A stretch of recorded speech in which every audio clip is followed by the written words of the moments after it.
අපිට මතකයි ඉහා පාලන සමයේ සෞඛ්‍ය ඇමති විදිහට මෛත්‍රීපාල සිරිසේන හිටපු ජනාධිපතිවරයා පාලනය කරද්දී එතකොට රාජ්‍ය සේනාරත්න ලෝක සෞඛ්‍ය සංවිධානයේ උපසභාපති ධූරය ලැබීමට ප්‍රධාන නිමිත්තක් තමයි ඩෙන්ගු, මැලේරියාව, බරවා ඇතුළු වසංගත රෝග පහක් නිට්ටාවට ලංකාවෙන් තුරන් කිරීම සම්බන්ධයෙන්.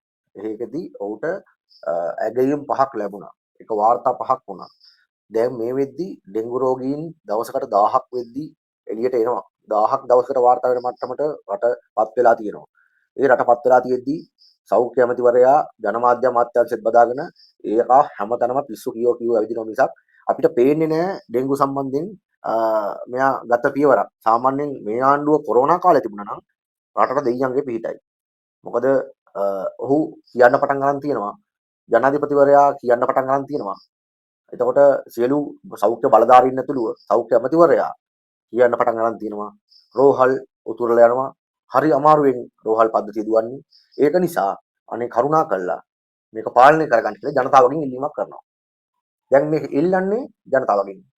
නමුත් ඔවුන් විපක්ෂයේ ඉද්දී ඩෙන්ගු මදුරුවාගේ නම ඌ විදින වෙලාව ඌ කන හැටි ඌ ලේ උරා බොන ආකාරය එතකොට ඩෙන්ගු මදුරුවාගේ නංගන් එක්කම මේගොල්ලෝ කියනවා.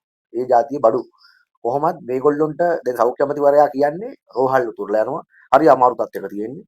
ඒක නිසා කරුණා කළා මේ පුළුවන් විදිහකට ජනතාවට ආරක්ෂා වෙන්න තමයි කියන්නේ.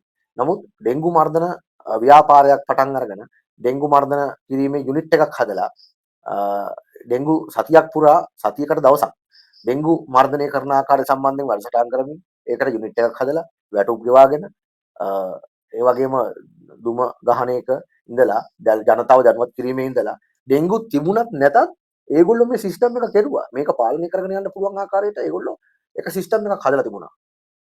මේ පහුගිය ආණ්ඩුවෙන් ඒක කෙරුවා. මේ කියන්නේ යාපාලන ආණ්ඩුව. එතනින් මෙහාට ඒක සිද්ධ වීම සම්බන්ධයෙන් අපි දන්නේ නැහැ. නමුත් ඒක ප්‍රාදේශීය සභාවට යොමු කළ ප්‍රාදේශීය සභාවහරහා ඒ සේවකයෝ ටික කාලයක් කටයුතු කරලා අන්තිමේදී ඔවුන් ඉවත් කරලා තිබුණා. දැන් ඒ ඩෙන්ගු යුනිට් එක නැහැ.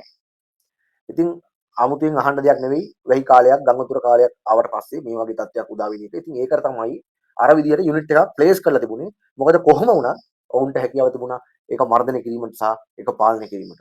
නමුත් මේ ආණ්ඩුවට කිසිදු සැලසුමක් කිසිදු ප්ලෑන් එකක් නැහැ. ඔවුන් විභාගතේ මාධ්‍ය හමුතියමින් ඇවිදින එක විතරයි කරන්නේ. මේගොල්ලෝගේ ෆේලියර් එක තමයි මේගොල්ලෝ කුහකකම. ඔවුන් කැමති නැහැ හැමදේම රාජ්‍ය සේවකයන්ට පවර්ලා ඇමතිවරයා අත පියදා ගන්නා යුගයක් ඇවිල්ලා තියෙන්නේ. දැන් මේ 1000ක් වාර්තා වෙනකොට ඔක්කොම ඩෙන්ගු නිලධාරීන්ගේ තමයි DHI මහතුරුගේ තමයි ප්‍රශ්නේ තියෙන්නේ. නමුත් වෙන ආණ්ඩුවක් තිබුණා නම් අදාළ ඇමතිවරයා ඍජුව වග යුතුයි කියලා මුන් කට උල් කරගෙන දත් පිළිත්තගෙන ඒ වගේම අත උල්ලි කරගෙන ඇස් ලොකු කරගෙන කියනවා. ඉතින් ජනතාව විදිහට අපි දන්නවා මේ රටේ සියලු නාලිකාවල නිවුස් ප්‍රචාරණය වෙනවා. ඔය සියලුම නාලිකාවල නිවුස් ටික බලන්න. බැලුවට පස්සේ තේරෙයි මෙතන මොකක් හරි ප්‍රශ්නයක් තියෙනවා කියලා.